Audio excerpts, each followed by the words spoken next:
Ngayon nga pala guys ay naisipan natin kumain ng lugaw sa bayan ng Quezon. Ayun nga pala kasama natin, bigla nating inaya dahil nagugutom na din daw siya. Hahanap nga pala siya ng paparadahan dyan dahil sa akin siya sasakay. At dito nga banda ay papunta na tayo sa bayan ng Quezon. Ayun nga pala yung mga kasama natin minsan sa school. Ngayon nga pala ay dalawa na lang kami dito sa may sabanang mahaba.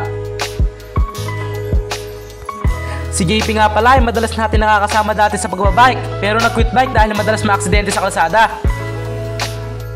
Pero ayos lang daw yun, binila naman daw siya ng kotse ng mama niya. Tapos panabong na manok.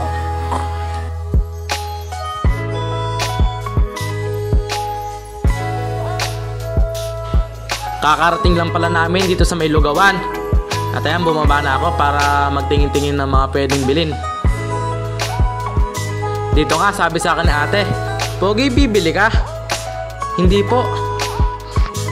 Siyempre joke lang yon. Siyempre bibili tayo dahil pogi tayo.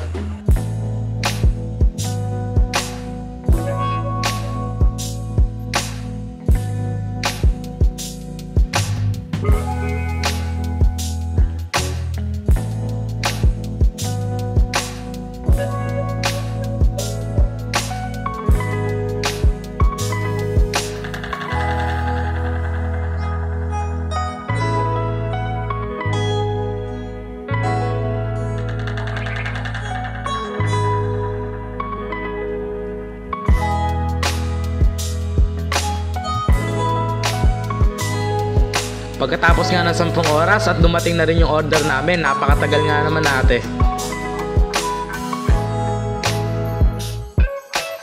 Ito nga palang kakainin namin ay simple lang pero masarap.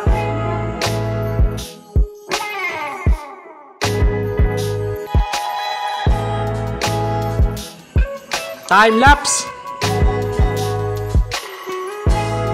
Onting trivia nga lang pala guys.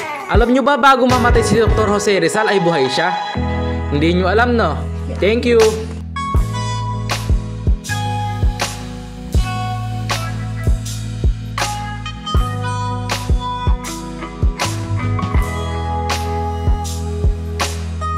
Pauwi na nga pala kami, tapos bigla akong naisip yung pinapabili sa amin ng teacher namin na folder na blue. Kaya dadaan muna kami. Dito nga ay nakadating na nga pala kami sa bilihan. Tapos ayan, bibilin na nga pala ako ng folder na blue tapos pambalot ng notebook. Sabi na ate, "Anak, 10 piso lahat." "Ah, hindi po ate, may kasama pong folder yon." "Ah, oo, valid 19 lahat." Yun lang guys, maraming salamat sa panonood. Huwag nyo nga palang kakalimutan na mag-like, react, ay mali. Take 2. Nga pala guys, huwag nyo kakalimutan mag-like at share at subscribe. Yun lang at maraming salamat.